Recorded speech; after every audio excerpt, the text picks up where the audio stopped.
some of the key findings that you got from last week's event are that it's important to customise girls' sport to suit their ability and interests as well as possible. Not accepting the "it's always been done this way," which is really relevant in today's sporting society. The ongoing importance of inclusion and opportunity, fostering women in sport and especially teenage girls. And we've got the strong voice versus weak voice. We had a lot of comments on this message from Guy, and the importance of the adolescent voice in keeping them engaged in physical activity. And then finally, taking the focus off winning and focusing on character development. So concentrating on the positives, building support and emotional skills, and listening to the to the people that you're trying to help, which is really important as well.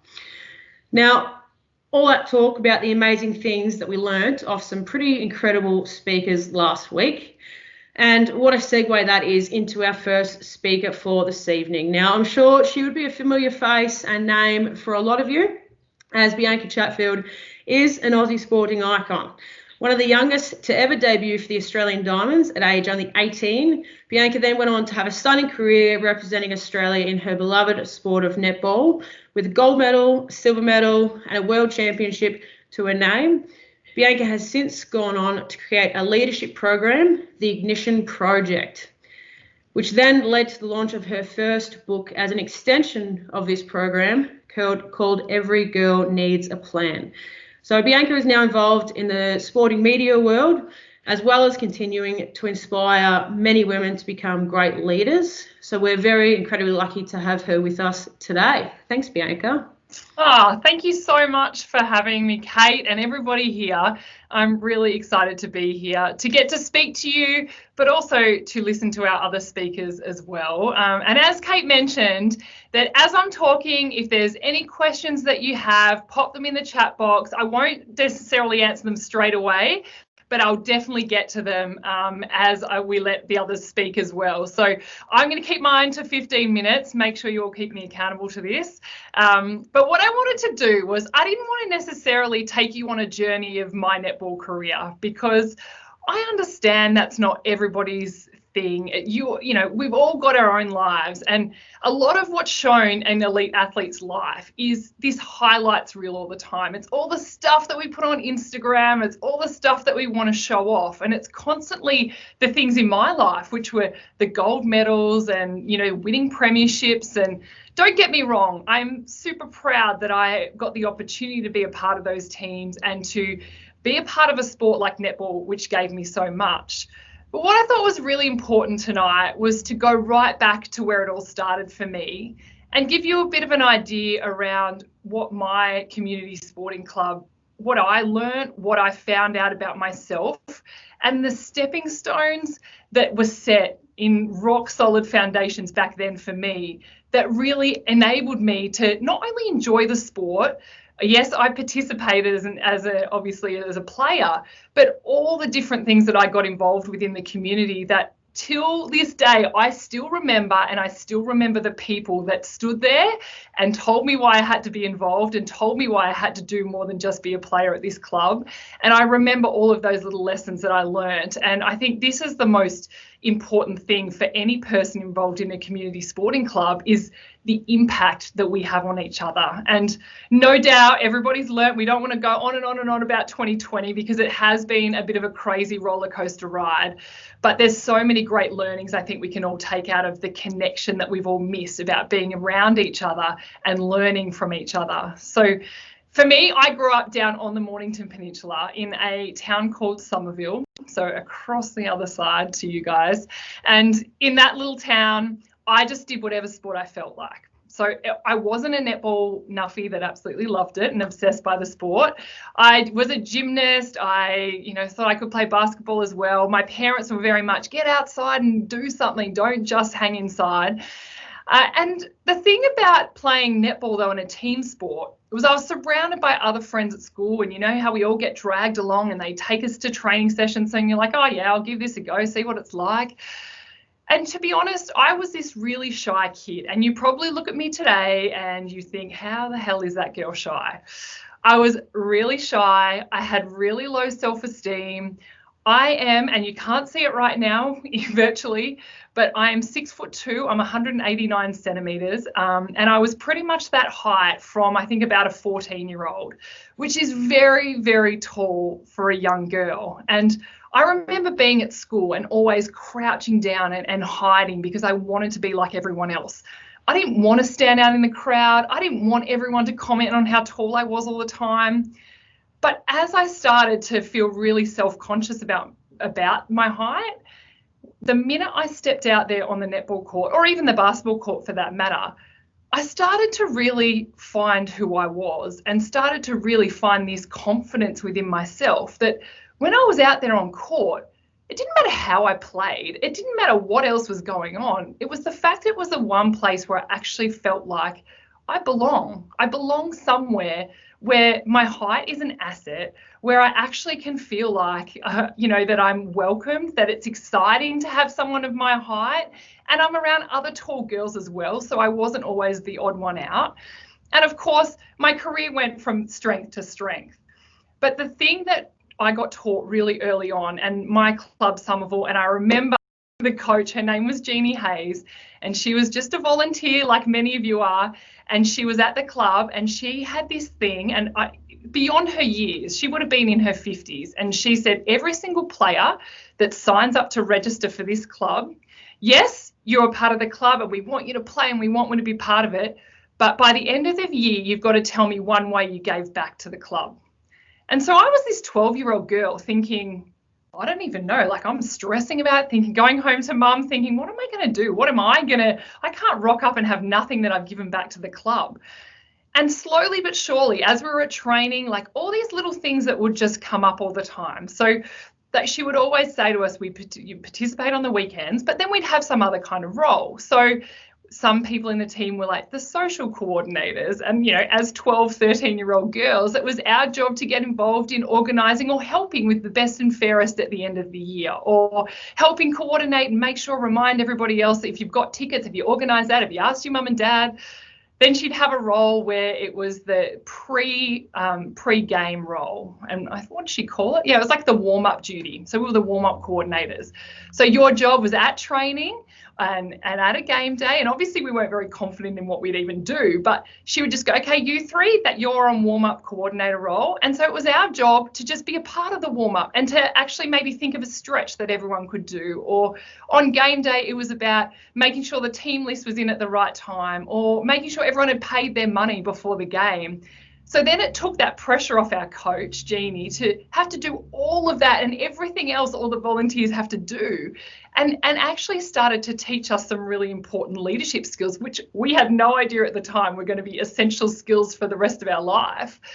And then we'd have, our warm down and post-game coordinators, and their job was to take the recovery stretch and to make sure everyone picked up everything at the courts and we didn't leave our drink bottles lying around, and, basically tidying up afterwards. And it's a very interesting thing, the tidying up afterwards, because the All Blacks, who are a phenomenal team, that is one thing they always do. Their culture is they clean up the change rooms. They do it. The players do it, not the staff, after every single game they play, because that's the standard they set at their club, and that's how they get everyone to actually own and believe and love the club far more than what they do just from winning a game playing for the club. And so it was pretty important little things that I was taking in almost subconsciously at the very start of my career. And I ended up in a role, in leadership positions as an athlete and as an elite athlete. And do you know what? That was the one thing I would always draw on, was making sure that whenever I was in a team, no matter whether it was the Australian Diamonds or the Melbourne Vixens, that every single player within that club had a role to play more than just what they did on the court. We would have people that it was their job it was called the gratitude coordinators, and it was their job just to make sure they would go and say thank you to everyone in that week, and all the staff we had around us, even the fans that would come to the game. It was their job to stand up and just say thank you. And it's little things like this, that it didn't matter how old I got, that we would always start to bring into a team. And I always remember Jeannie for being the one to set that example. And even now today, when I don't play anymore and I am working a lot in the leadership space, I've really learnt how 12 to 14-year-old girls that's the time in their lives where they start to lose their self-confidence and they start to gain a real fear in judgment and a real fear in comparing themselves to everybody else. And I look back and I am so grateful that that was actually the time when I was a 12-year-old girl where I actually started to be able to find my confidence and be able to ignore what everybody else thought and concentrate on what I wanted because of being involved in a sporting environment, because of being involved in a local club that actually gave a lot back to me more than I realized at that time. So we go on to our careers and we do whatever we do. And the thing that stands out to me is, one, what Jeannie did, but also in the club, and I can't even remember who it was in the club, but the value of surrounding us as young girls in that club with older people in the club who had been there for a little while. So role models or mentors. She would make sure that someone who had played for the club and then become president and then retired would come to a training session and talk to us about what the club used to be like. And there's such a value in storytelling and understanding the story of a club and the story of a community, because it's like all of our lives, right? They go through ups and downs, and we go through a whole roller coaster ride. I mean, we go on a roller coaster ride every day with our emotions, don't we? Especially at the moment. And so it's no different that we all have a story. And yes, some stories end up great. Some stories go through really tough times and manage to come back. But for every single person involved in a club to understand the story of that club, of where it's come from, where it is right now, and then giving us all ownership about how can we possibly make sure that when we leave or when we take a role on in the club rather than just as a player, how can we make sure we leave the club in a better place than what we found it? And I ended up leaving the club as a 15-year-old and went on, obviously, and started playing in the city and then eventually for the Australian netball team. But Somerville Netball Club to me are the one club where I will always go back. No matter what, I will always go back because I appreciate so much what they taught me. I want to be able to tell my story to the next generation of young girls who are coming through, whether they want to be athletes or not, it doesn't matter. It's the fact that they understand the value of being connected in a community group and how much it makes you feel alive, how much it makes you believe in yourself, and how much it makes you value other people and what the people before us all do. So I strongly recommend within your own little community groups, if there's ways that you can incorporate older generations and role models and mentors within the club, that you can even just have a little buddy system that you match up with some of the participants or some of the people that might be umpiring or coaching, whatever they might do. I know as volunteers it gets very overwhelming with having to do everything and feeling like everything is on your shoulders, but give some of the young kids a chance. Throw them some little job, some little activity, and just see what they do with it, because I guarantee they're going to take it in a direction you probably never thought of. And yes, you'll have some laughs along the way, but they'll actually take some pressure off you feeling like you have to do everything to keep everyone connected, especially at this moment. I think there's a real value in being able to see how people have done things in the past. And I know for me in all different worlds, and I'm sure you all agree, is that it's always the first person that does something that is the trailblazer, that works so hard and often cops all the brick walls in front of them. And you eventually get to this point where you're like, I cannot keep knocking this down. I'm done. I'm over it. And all you need is that energy from that young person coming through to then help support you and take on some of that load for you so that they can continue bashing down that brick wall to help you move things forward. There's just such an importance and such an empowering movement in being able to be inclusive with young people, but also being able to share everything that you've done along the way to be able to encapsulate that and take it down and allow them to then write their own version of the story, making sure that they help and support and grow the club in a place that can only leave it in a great condition when they finish up too. So don't ever forget the lasting memory and the impact that you have on someone's life the minute they walk into that club. And Jeannie also said to us the value of energy. And I'm like, what is she talking about? Thinking energy was, what we get out of the PowerPoint when we plug something in.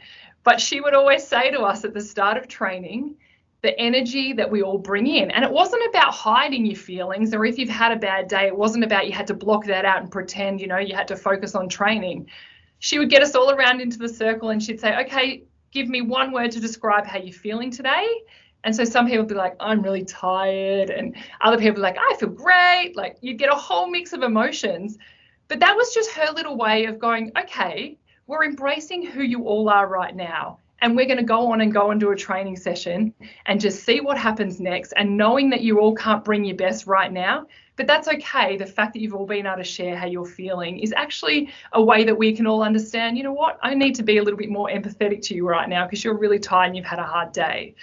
And it's not about necessarily feeling sorry for people, or it's not about, people having excuses and I'm just going to throw this out there because I can't be bothered. It was more for her about getting us to understand that it's important to be able to get ourselves out of our own head and into somebody else's, and then figure out ways that we can support them for whatever we had to do next. So I am very grateful for Jeannie, because she certainly taught me a lot in the very, very early days before I even realised it, to the point now where, a lot of my leadership work is about how can I help young people have an impact on their local clubs and an impact in sport, other than just participating. Participating is important, but there's so much more that goes into it that actually helps us participate and enjoy it all so much more. So pop your questions if you have any in the chat box, but I'm going to pass it on to Kate now. Hopefully I kept to time, Kate, and didn't go too over. That was perfect. Thank you so much, Bianca. I know Jeannie sounds like a superwoman, and I have no doubt there's a lot of Jeannies down in our region creating some amazing pathways for young girls and boys as well. But I know that we've got our This Girl Can campaign hats on, so a lot of young girls I know will, and I love the idea of giving, especially as young teenage girls, giving roles and jobs and just different things, off the court, or whether it's off the field or whatever it might be. I think it's a fantastic opportunity for those young people to step up and, as you said, just bring something else to the club apart from their sporting ability. So I think that's fantastic. And thank you so much for speaking with us today. It's been so interesting to get to know a little bit more insight from some different things that you've seen or experienced throughout your journey. And I loved as well, the gratitude role that some players were playing at some point as well. I think that's amazing to have a role, just in case you get so busy with things that sometimes you might forget the little thank yous here and there, but they're so important, and there's so many people that are behind the scenes with that sort of stuff. So I think that's impressive and really important as well. So thank you again. Now, don't forget, as Bianca just said, feel free to throw any questions into the chat function, and herself along with our staff will be there and more than happy to answer some questions for you throughout the rest of our event. Now, the This Girl Can campaign doesn't only focus on sporting clubs and already involved sports people, but a huge focus of the campaign is that recreation opportunities are just as valuable, and sport and active participation in these activities should be accessible and available to anyone and everyone. Now, this next guest is the prime example of how this can be achieved. Richelle Olsen is the founder of Escaping Your Comfort Zone, which is Body Positive Adventures. Now, this not-for-profit hiking and adventures group for women and non-binary folks is 100% body positive. That's a bit tricky for me to say there, Richelle. Body positive, has no focus on weight loss, supports having fun in the outdoors, promotes new friends, which we all love, and is an inspiration to read about, because I have done a little bit of research and looked through their Facebook and Instagram pages. And not to mention, it is local and you can easily join the Geelong group from what I've seen. So can't wait to hear more about your organisation, Richelle. Thank you. Excellent. Thanks for that, Kate. And Bianca, awesome talk. I've actually made a whole lot of dot points out of your talk, but the one that's given me the biggest dot point is that example of how are you feeling?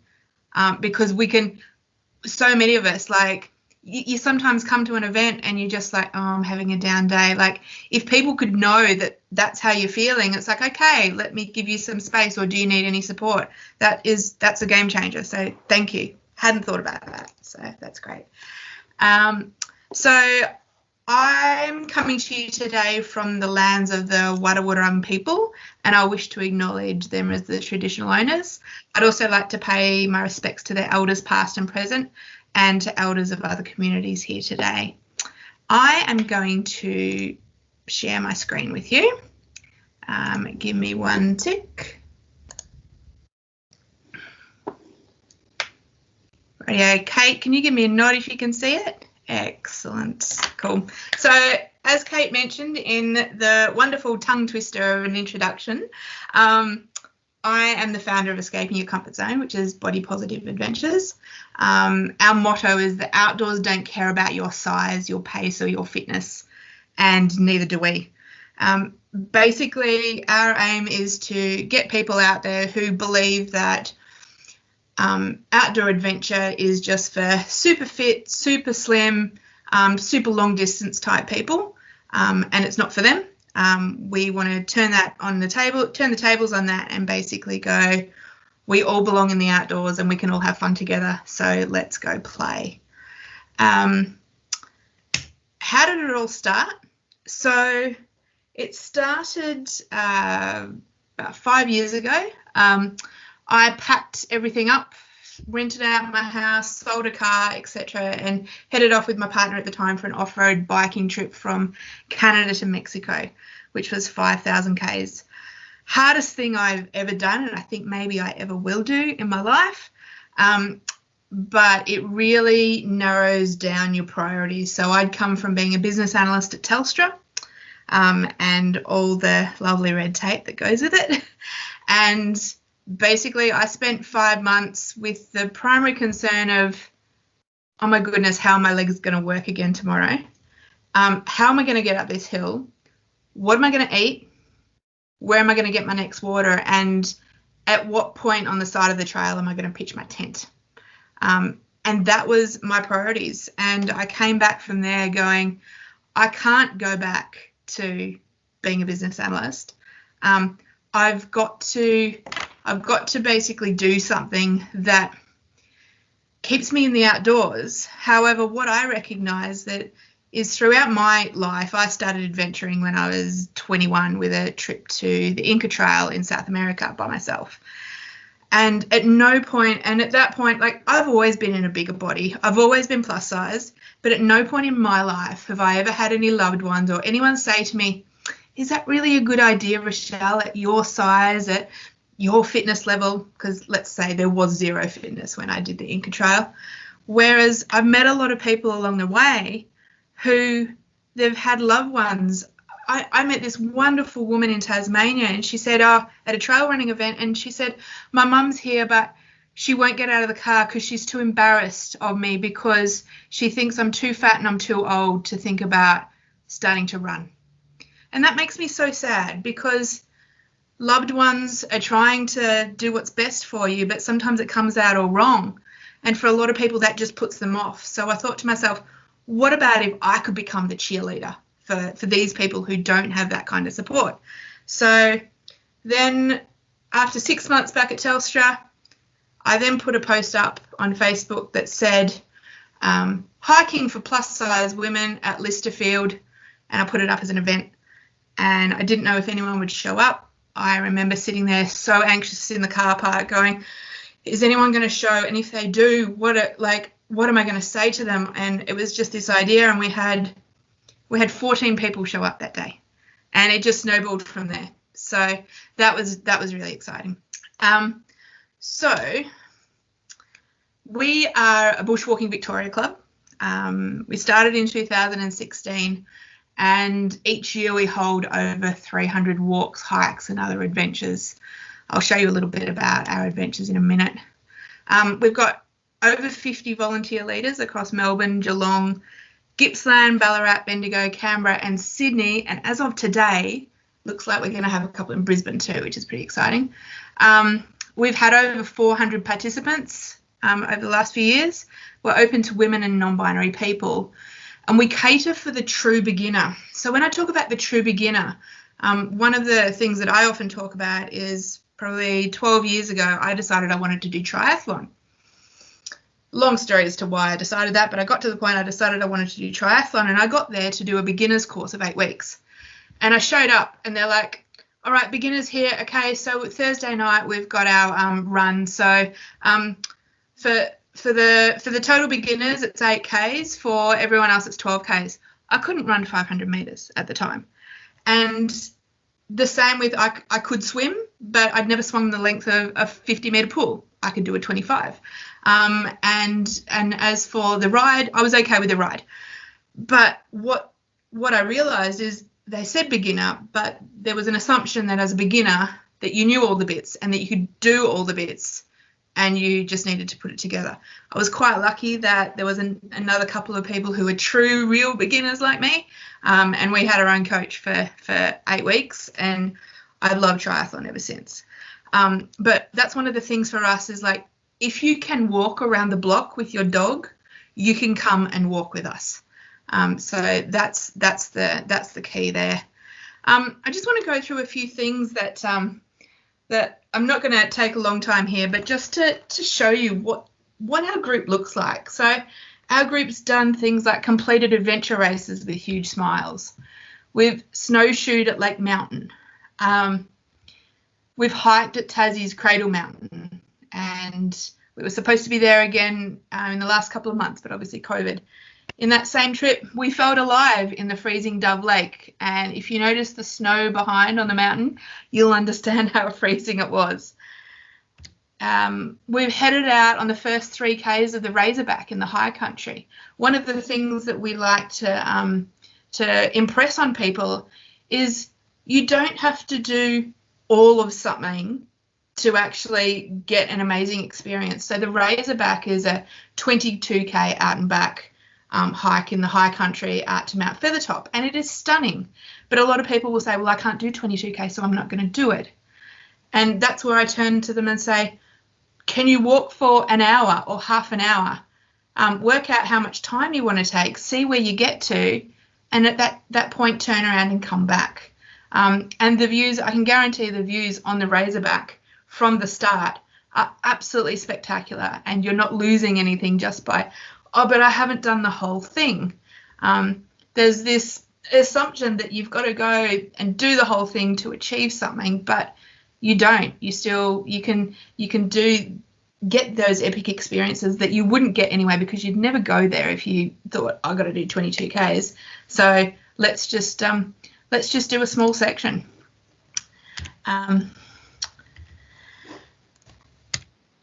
We've worn grins from ear to ear after completing our first triathlon. As I mentioned about triathlon before, this is really close to my heart. So I encourage every year that a whole lot of our members get involved in the Pink Triathlon, which is the most welcoming way to join triathlon. There is bikes with baskets, and there is pool noodles in the pool, and there's people walking in the pool because it's really shallow, and it's wonderful. We get bright and glowing at our twice yearly body positive stomp. So the Body Positive Stomp is an event we run as part of the Tour de Trails Warburton Trail Fest, as well as the Tour de Trails Afterglow night run. And with each event, we've had over 100 participants, which is open to everyone, families, everything. And it basically is an untimed 5K event. It gives people the opportunity to get the buzz of being in the event without having to race or compete or have very fast people fly past them. So that's really exciting too. And we've marched at the Midsummer Pride March with Proud to Play. We've kayaked and stand-up paddleboarded at Bowen Heads. Now I'm really pumped because we've actually so given we can now have more people at this point with COVID, there's another one of these scheduled for January this year, which I can't wait for. We've got about 30 participants. Just look at some of those smiles. I think it's really cool. So that's kind of what we do and what we're up to. I just wanted to go through a few real key learnings that we've learned. So bear in mind, I'd really like to talk about the fact that I'd really love to say that this was set up by design by me. It wasn't. I've learnt along the way, a whole lot of different things, and some things have worked, some things haven't, and I've just kind of gone with what we've got. So in terms of, one of the key things that I've learned is establishing a way for people to get involved before they participate. So the example I'm using here is we have a free Facebook group. So we have a Melbourne Body Positive Adventures Facebook group. And in that Facebook group, we've got 1,800 people. And of those 1,800, probably about 400 have participated, which means, what's my maths? 1,400 are just watching on. Now, we had a hike on the weekend at the Yuyangs, which we advertise as a newbies hike. And we ran around the circle and I said, all right, so what made you come here? And today, well, what was the trigger? And 3 of them said, I've been watching on for 2 or 3 years. And finally, I decided that this was my time. And so that's been really good, because in this free group, people can start to understand what we're about. They can see all the photos. We post photos of every single event that we do. We banter about things like favourite recipes, or there's a lot of advice, which is things like, where do I buy plus size hiking trousers? There's a whole lot of things like that, or what are the best poles to use, and how do I use poles? And we've suddenly become this community of people who just kind of come together and help each other. Like, yes, it started as me giving the advice, but now there's a whole crew of people giving the advice, and I just like to watch on. But it allows people to be comfortable at a distance until they're ready to join. And I know when This Girl Can started, there was, I can't remember her name, there was a representative from This Girl Can in the UK who came over. And one of the things that she said was that on average, women will watch on for an average of 1.5 years before they participate. So if we can make a way to allow them to watch on until they feel comfortable, that's really, really crucial. The other thing is understanding what participants are truly searching for. The common themes for us, and Bianca touched on it before, is identity and a sense of belonging. So it's actually not about the stand-up paddleboarding or the hiking, as fun as they are. It's about the fact that you're going to a place and you feel like you belong. One of the stories I love to tell is we had one of our first leadership training days a couple of years back, and in the car park, so one of the things, and I'll mention this later, but most of our leaders come from participants, so they're participants first, and then they go through the leadership training. But 5 of them had gotten to know each other and gotten to be really close friends through the group, and they showed up on this day and they all parked next to each other. There was 5 cars with 5 kayaks on the roof. So bear in mind, these are participants who, before they came across us, they were crafting and they were quilting and they were at home. They were sedentary. And suddenly they've all got kayaks with the roof racks and they're off to do a kayaking adventure together. Now, that's what really excites me. And they'd found their people and they found their thing. And one of my most exciting experiences is the fact that sometimes people will move on from us because they've found their group and they go off and now they've got their crew. So that's really, really exciting. The other thing is understanding the underlying barriers. So we've obviously done a few surveys, and a lot of times people will say, I don't have the time. So why don't you attend? I don't have the time. And it's working out that, what does that actually mean? Does that mean they don't feel like they deserve to do something good for themselves? Do they have anxiety, which is underlying because of it? And just working out what that actually means, because we all know that time is tough, but if you do prioritize self, it can be a little bit easier. And finally, recruiting leaders from within the participant group. That is our biggest win so far, because they understand it, but they've got a very recent knowledge of what it's like to show up that first time, what it's like to sit in the car and go, I can't do this. What are they going to think of me? What's it going to be like? And they've really got that empathy and that understanding, and they know how it's changed their own lives. So they're just so willing to give it back to others. I'm going to wrap up now just with one thought. When was the last time you got lost in the moment and as an adult you played? And when I talk about playing, I mean no distractions. You don't think, oh, what's on my phone? What's going on? You're in the moment. One of the things I took up over COVID, I'm down in Ocean Grove, was I've taken up boogie boarding. I've lived much all my life, but suddenly 41 years old, here I am. And I squeal like a little girl every time I catch a wave. And that to me is play, and mountain biking is play.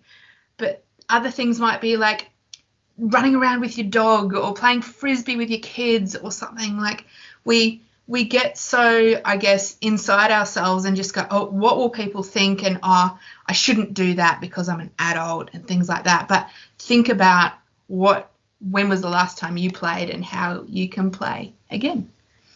And I will wrap that up there. Thank you very much for your time. Thanks to you all for inviting me. And I hope I didn't go too long. You know, you can probably tell I would talk about this forever if you gave me the opportunity. So thank you.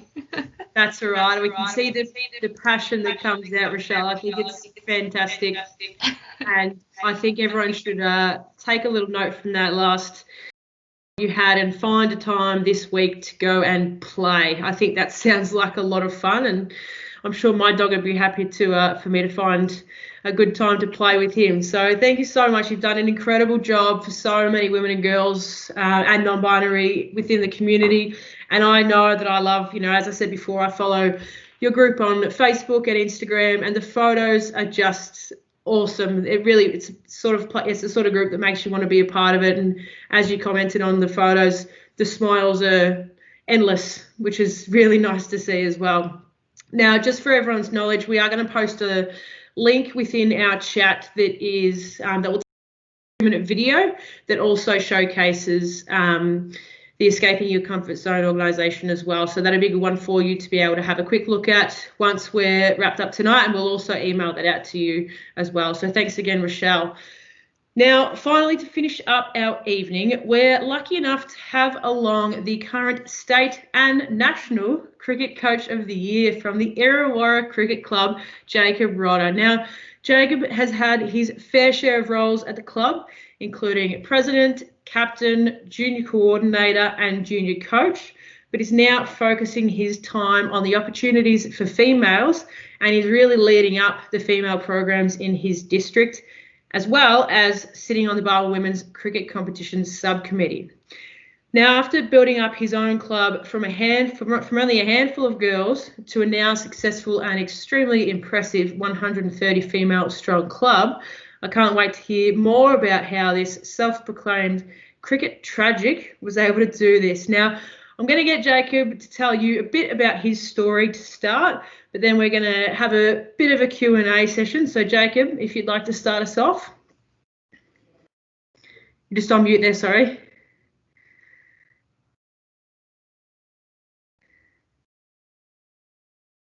The classic old virtual test.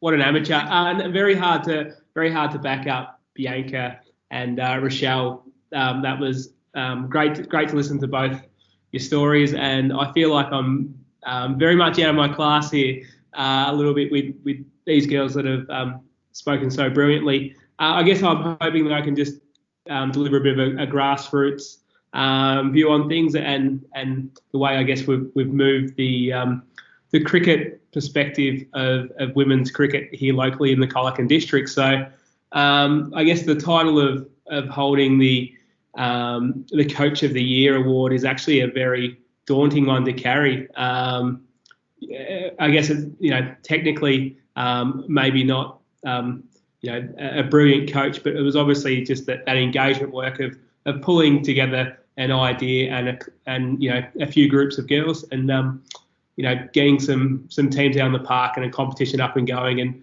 and we ended up winning the local Barwon competition last year. So that was pretty cool, but it wasn't planned at all. It was just about them getting out there and having a go. So so I guess where it started was about 3 years ago.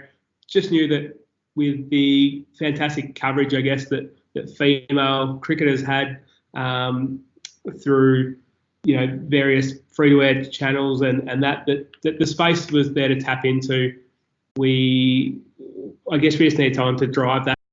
And I've done a lot of work at my club over the years, and wanted to maybe leave a bit of a legacy, I guess, to local cricket, to try and throw myself into it, 100% to try and get female cricket up and off the ground. And what we've achieved in those 3 years is pretty amazing for a small little community that probably has there's about 13,000 people in Colac itself, and maybe another 10,000 in the surroundings. So it was just all about engaging with the primary partners, Cricket Victoria, and then talking to all the key stakeholders from other associations to get their ideas on what they've currently done, what's worked, what hasn't worked, and just finding those things that make the women's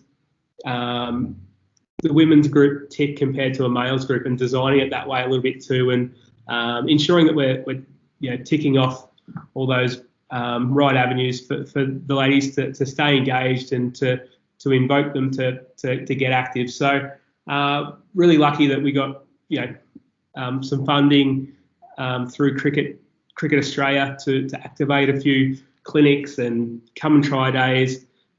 We also did the Social Sixes program, which is aimed at that female casual after work type setup, a bit like NetSet Go, I think, or no, sorry, there's a netball version of it.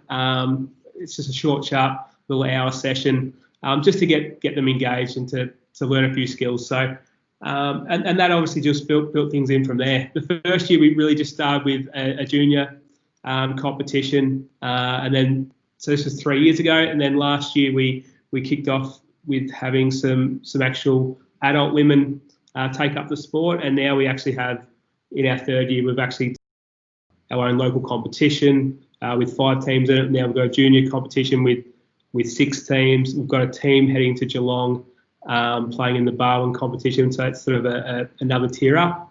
And then we have another junior team that are playing in Geelong, playing sort of a tier in between. So we've actually got a very defined pathway now, all within 3 years, and about 150 girls sort of playing in the Colac district. So we had, before that we probably had 4 or 5 running around mixing it with the boys. So I guess, and now we've got plans to tap into that Woolworths program, that bottom age program, to get them engaged even at a younger level, and run just some girls only type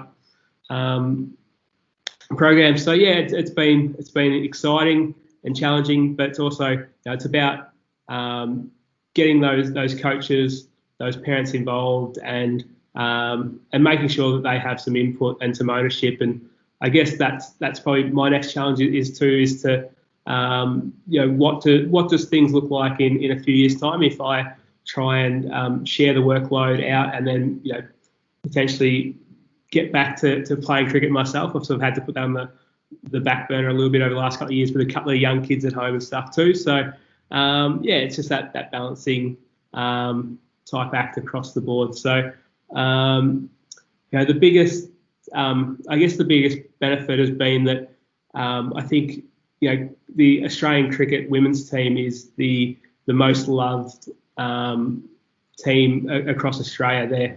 They're identified as being everyone's favourite team. They're so likeable, and so that makes our job a bit easier, that people are engaging with cricket. So cricket's a sport that probably gets a bit of a leg up compared to maybe a few of the other community groups and community sport groups that are trying to build their female base. Cricket is getting its fair share of media coverage, which definitely helps when young girls turn up and they've already fallen in love with the game. by watching the Women's Big Bash. So our job's halfway done, and I guess it's just a matter of then engaging them and ensuring that they're feeling valued and that from clubland and club level. Some of the challenges have been is I guess turning the perspective of what it has been still very male dominated clubs and groups, and just trying to integrate them in. Like with the women's team, we want to have events that are inclusive of everyone, male and female, like our family nights, our Christmas nights, these sort of things. But both groups also still want to have their own nights and their own time to have their end of year trips or their own little blowouts here and there, just so they can still feel part of a collective, but also still have their own little fun as a group. So it's just finding that balance and keeping engaged with the members of our teams and having a few little subcommittees to ensure that there's enough engagement from. I don't want to feel like I'm just trying to direct traffic. I want to make sure that they have the buy-in, so that in a few years' time, if I do shift away from being the main coordinator of things down here, that it can still hold up on its own 2 feet. So I hope that gives you a bit of a snapshot. Yeah, perfect. Thanks, Jacob. And as you say, there might be that leg up with with all the cricket, the women's cricket that's on the TV at the moment, but I'm pretty sure majority of the work is from people like yourself down, in community clubs, doing that really hard work. As you said, you've yourself had to step back from your playtime and your enjoyment of being a part of the sport, which is really selfless to be able to put yourself into a position where you've helped so many people get involved. And the women's cricket competition around here at the moment is thriving, and to hear about all those junior pathways coming through the Colac district as well is so exciting, because it's only going to grow bigger and bigger. Now, I did have a quick question when you were saying, so obviously you've had to put a lot of time and effort into growing what is such an incredible, club full of teams and pathways and everything. Who did you use as like a sounding board, or what did you do to build the plan? What did you use to build the plans around in the early stages? Look, it's probably just been mud mapping it out, but just having a few sounding boards, key stakeholders at Cricket Victoria, bouncing off them.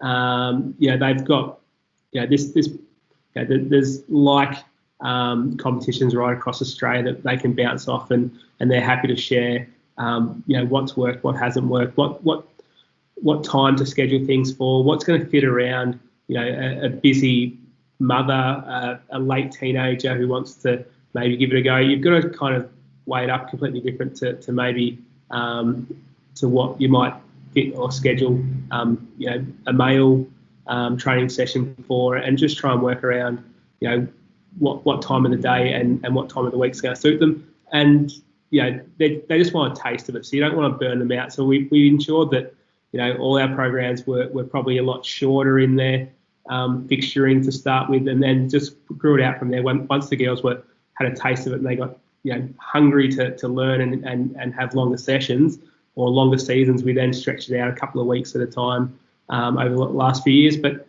yeah, just engaging with Cricket Victoria, and then just using our local little committees and groups and stuff, and other associations that have gone through similar pathways. Now, you mentioned obviously being involved in the female program. There are going to be some challenges that I guess that you face. Cricket is still a male-dominated sport. So what are maybe one or two? I know you mentioned quickly before, but what are maybe one or two of the challenges that you still face with this with integrating your female programs within a space that's essentially still dominated by males? Yeah, sometimes I guess. Slowly we're getting at the forefront of some of the decision makers, I guess, within our own association. When they do their fixturing, sometimes they might throw up that they're going to play on a Sunday with their men's competition just to sneak another game in. They probably just don't think of how that offsets everything else for when we're trying to schedule games. And then we might get pushed to secondary grounds, these little things. And then when you speak to them, they're like, oh, didn't even think of it, which so bit by bit, I guess, we're all learning and we're all trying to make sure that we can fixture around each other and make sure that everyone gets their own time and avenue that's going to be a great fit and not too disruptive, and ensuring that they get the best grounds and facility and access, so they don't feel like they're being bumped to the side a little bit. And then at clubland level, I guess, there's still a few people who probably maybe think that that their program's more important, or that because they were here first that I get first dibs, which is fine. I guess we just want to try and work alongside, and most people are so embracive of it, but there's always just those couple which then makes the job sometimes a little tougher, or you've just got to find a way to soften them up to work your angle in to say, can you come at it from our perspective of how we're trying to map this out for the girls. Yeah, and I'm sure we'll be continuing to soften them up, and I'm sure that'll continue to happen more and more over the next few years. The girls jumping into those male-dominated sports is just becoming part of the norm, which is great. And I know that there's so many people out there that sometimes it might be a complete accident. They didn't think that they might be causing any challenges for the other programs, but I think people are becoming a lot more aware, thanks to great people like yourself. Now, one last question that I wanted to throw in before we finish with yourself, Jacob, was just what was your reasoning? And I know you could probably do a fairly long answer to this, but just your first thought on your reason for moving into the female cricket space. I love giving back. I've always been someone who volunteers their time.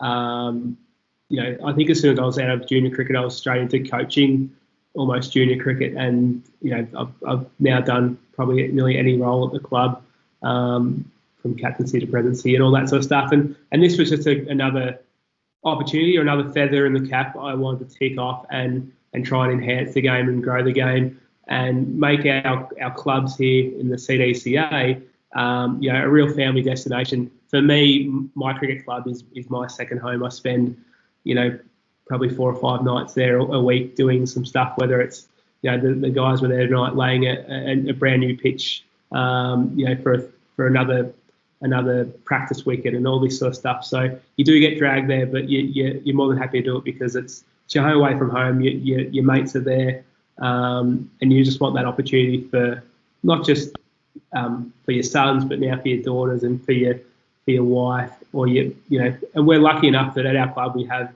a grandmother, her daughter, and her granddaughter all playing. We've got 60. She's 65 and she mixes it with everyone. She was in the premiership team that we had from last year. So that's pretty cool. It's a pretty cool story, that one. Yeah, that sounds like a good one. I like that. That's very cool. Now we are getting extremely close to 8 o'clock. So I have one quick fire question for each of our incredible speakers. So we'll make these really snappy. Now, Jacob, we've already got it here, so I'll start with yourself. What is one brief top tip for men in the community space that want to help involve more women and girls? I don't know. You've stumped me a little bit. Maybe just. Sorry, I'm throwing you under the bus there. Okay. Just putting your hand up and maybe just listen, because the girls really do. They absorb. They actually do listen because it's a new opportunity for them. Males have probably had it and they've been coached from juniors all the way up, and now completely different. If you get a 35-year-old woman who comes along to play cricket, she just wants to absorb and take in as much as possible and listen to a coach. Where a 35-year-old male rocks up to your club, he knows it all already.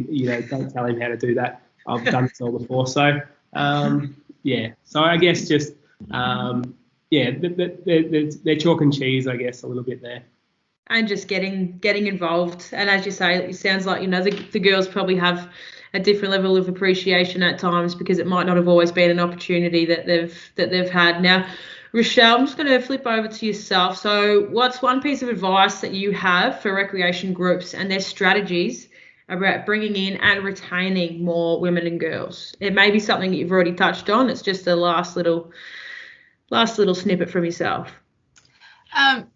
Yeah, the thing that I would suggest is for recreation groups, quite often, if they're, say, for instance, they're kayaking or whatever it might be, is that make it real social. So make it so that there's a lot of opportunities to get involved, which isn't necessarily just the thing that you're doing. So whether that means, like, one of the things that we do is sometimes coffee catch-ups for the new people, because you're lowering the barriers to entry there, because you've just got to show up and have a coffee and actually speak to people, but you're not having the anxiety of actually doing the activity yet. So yeah, I highly recommend having the social stuff, and whether that be online or whether it be in person, to then support the activity. I love it, and I know that I love anything social, so I'm sure there's many people out there that would jump onto that. Finally, Bianca, to finish off, now we know you've played sport for majority of your life and ended up with some great success, but what message would you give your 12-year-old self growing up through community sport? Oh, you're right. I have won a lot, but I've also got some seriously troublesome knees because of all my netball career. Anyway, I digress. My 12-year-old self, I think it's just as simple as, for me, it was about not comparing myself to everybody else and not feeling like I needed to be like everyone else. So I guess the mentors and the people that I was drawn to are the ones that embraced me for who I was, but also just taught me what was okay and that I was okay the way I was. So any positive vibes and energy that we can all put or give back to the world, I think is so, so crucial. So every single person that crosses your path, take the time to make them feel seen. And I think that's the most, that's just an empowering way that we can all embrace people that come in our way and come into our clubs and communities. And it's exactly what Richelle's doing, exactly what Jacob's doing, and no doubt everybody else on this call as well.